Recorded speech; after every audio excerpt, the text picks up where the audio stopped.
Good morning class आज हम लोग पढ़ेंगे आपका कर चले हम फिदा। इसके पहले भी हमने पढ़ा है। आज हम दोबारा से इसका थोड़ा पुनः अभ्यास करेंगे, ठीक है।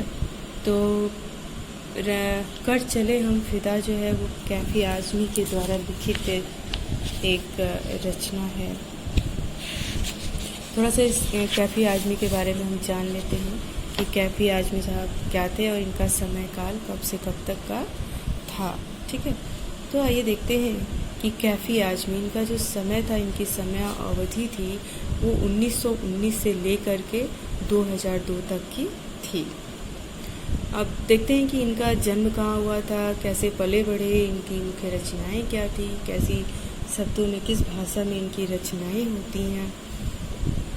देखिए, अतहर हुसैन रिजवी का जन्म, इनका नाम था अतहर हुसैन रिजवी का जन्म 19 जनवरी 1919 को उत्तर प्रदेश के आजमगढ़ जिले में मजमा गांव में हुआ था। अदब की दुनिया में आगे चलकर वे कैफ़ी आज़मी के नाम से मशहूर हो गए। कैफ़ी आज़मी की गणना प्रगतिशील उर्दू कवियों की पहली पंक्ति में की जाती है। कैफ़ी की जो कविताएं होती थी वो एक ओर से सामाजिक राजनैतिक जागरूकता का समावेश तो है ही उनके कविताओं में, तो दूसरी ओर हृदय की कोमलता भी है। अपने युवा अवस्था में मुशायरों में वाहवाही पाने के लिए कैफ़ी आज़मी ने फिल्मों के जरिए सैकड़ों बेहतरीन गीत लिखे थे। 10 मई 2002 को इस दुनिया से रुखसत हुए, यानी इस दुनिया उनकी मृत्यु हो गई और कैफ़ी के 5 कविता संग्रह झंकार, आखिर सब, आवारा सजदे, सरमाया और फिल्मी गीतों का संग्रह मेरी आवाज़ सुनो प्रकाशित हुई थी। अपने रचना कर्म में के लिए कैफ़ी को साहित्य अकादमी पुरस्कार सहित कई पुरस्कारों से नवाजा गया था। कैफ़ी जो थे कलाकारों के परिवार से थे। इनके 3 बड़े भाई भी थे जो शायर थे। पत्नी शौकत आज़मी, बेटी शबाना आज़मी, ये कौन थी? शबाना आज़मी इनकी बेटी थी, वो मशहूर अभिनेत्री थी। उनकी फिल्में आप सभी लोगों ने देखी होगी। शबाना आज़मी, मुझे लगता है कि सभी लोग शबाना आज़मी कौन थी उनको जानते होंगे। उनकी एक अच्छी सी फिल्म आई थी मक्खी, कुछ साल पहले, आप लोगों ने देखा होगा। अब थोड़ा जानते हैं कि सब जो कैफ़ी आज़मी जी थे वो कर चले फिदा जो उन्होंने अपनी रचना लिखी है, तो थोड़ा उसके जाते हैं कि वो क्या उसमें बताना चाहते हैं।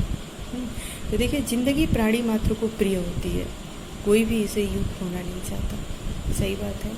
हर किसी को जो ये इंसानी रूप मिला है, जीवन मिला है, ये बहुत ही पुण्य करने पर और उससे हमें मिला है, और हम इसे ऐसे ही जाया जाने दें, ऐसे ही बेकार में अपना हत्या करवा लें, या ऐसा तो है नहीं, ठीक है।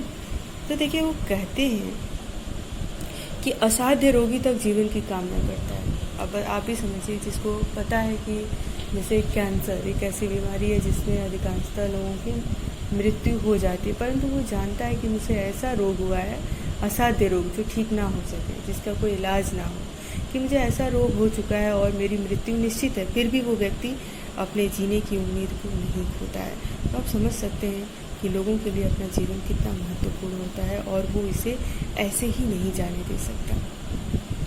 जीवन की रक्षा, सुरक्षा और उसे जलाए रखने के लिए, उसे जिलाए रखने, यानी जीवन को अब जिंदा रहे, ताउम्र हम सही सलामत रहें, रखने के लिए प्रकृति ने केवल तमाम साधन ही उपलब्ध कराए हैं। सभी जीव जंतुओं में उसे बनाए और बचाए रखने की भावना भी पिरोई है।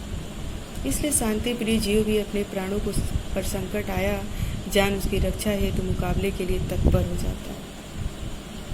जैसे मान लीजिए कि आपको लगे कि मैं दौड़ नहीं सकता और अब तो मेरे प्राण संकट में, फिर भी आप अपने प्राणों को बचाने के लिए अंतिम क्षण तक प्रयास करेंगे।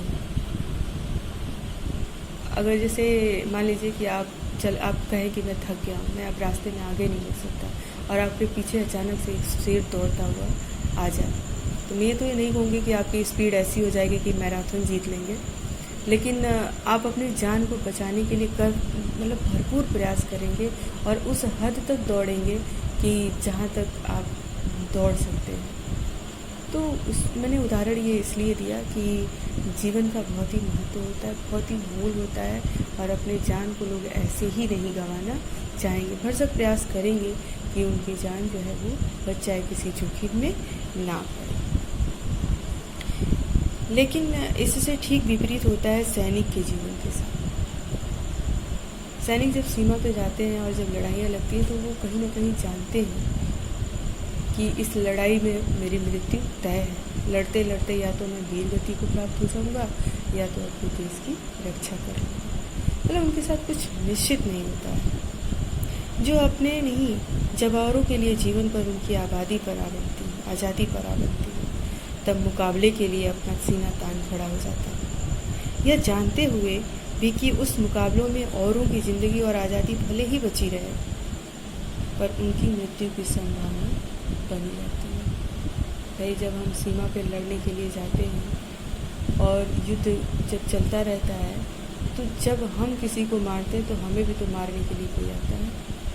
तो कब किस क्षण क्या हो जाए, इसीलिए तो सैनिक कहते हैं कि मैं तो अपनी जान को हथेली पर लेके चलता हूँ। तो प्रस्तुत पाठ में जो युद्ध की पृष्ठभूमि पर बनी फिल्म हकीकत के लिए लिखा गया था, ऐसे ही सैनिकों के हृदय की आवाज़ बयां करता है, जिन्हें अपने किए धरे पर नाज होता है। सैनिक जो करते हैं देश के लिए, उस पर उनको नाज होता है, वो दुखी नहीं होते। इसी के साथ उन्हें अपने देशवासियों से कुछ अपेक्षाएं हैं, जो कि जिनसे उन्हें वे अपेक्षाएं, वे देशवासी और कोई नहीं, हम और आप ही हैं। इसलिए आइए इसे पढ़कर अपने आप से पूछें कि हम उनकी अपेक्षाओं को पूरी कर रहे हैं या नहीं। क्या फिर आज़मी जीवन सैनिकों की आवाज़ को, उनकी सैनिकों की भावनाओं को अपनी कविता के माध्यम से, अपनी रचना के माध्यम से हम तक पहुंचा रहे हैं कि वो सैनिक क्या चाहते हैं। वो चाहते हैं कि मैं तो लड़ते लड़ते इस देश के लिए शहीद हो गया और अब आपकी बारी। आपकी बारी यानी मेरी और आपकी बारी है, और आप उनके संदेश को सुन करके कितना देश के लिए कर रहे हैं। तो आइए देखते हैं कि रचना में उन्होंने क्या लिखा है। देखिए, बहुत ही सुंदर लाइन है। कर चले हम फिदा जान वतन साथी, अब तुम्हारे हवाले वतन साथी। सांस थमती गई, नब्ज जमती गई, फिर भी बढ़ते कदम को न रुकने दिया। सर कट गए हमारे तो कुछ गम नहीं, सर हिमालय का हमने न झुकने दिया। काफ़ी आज़मी जी उन सैनिकों की भावनाओं को अपने शब्दों के माध्यम से कितने सुंदर ढंग से हमारे सामने प्रस्तुत कर रहे हैं। कह रहे हैं कि वो सैनिक क्या कहते हैं। कहते हैं, कर चले हम फिदा जान। कहते हैं, साथियों, मैं अपने देश के लिए अपनी जान को निछावर करके अब तो हम जा रहे हैं। अब तुम्हारे हवाले ये वतन साथी।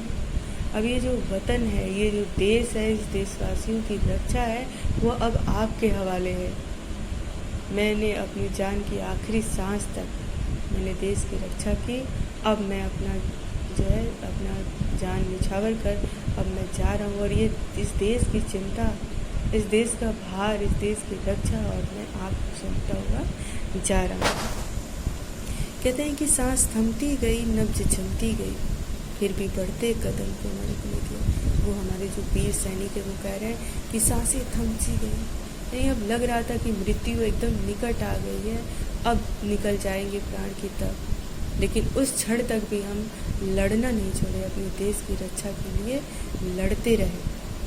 कट गए सर हमारे तो कुछ गम नहीं, सर हिमालय का हमने न झुकने दिया।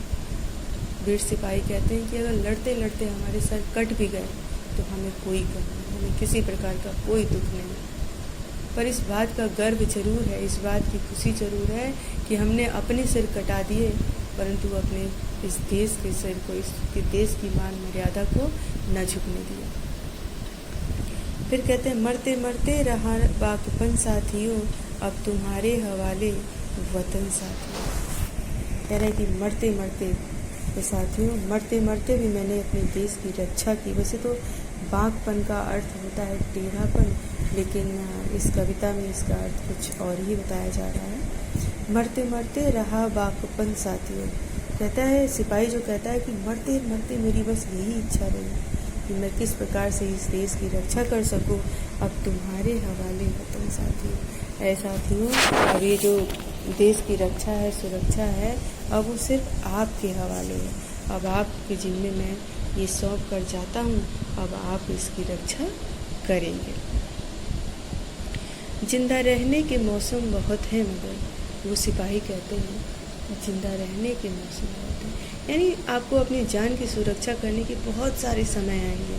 मौसम यानी समय की बात यहाँ पे कर रहा है, बहुत है, जिंदा रहने के लिए बहुत सारे समय हैं। जान देने की रुत रोज आती नहीं, परंतु देश के लिए कुछ कर गुजरने के लिए, देशवासियों के लिए कुछ करने के जो ये रुत है, ये समय है, ये बार बार मौका नहीं देती कि आप अपने जान के का बलिदान दे करके और देश की सुरक्षा करें। कुछ ऐसा करें कि ताउम्र आप याद रखे जाए, आपकी मृत्यु ना हो, आप अमर हो जाए।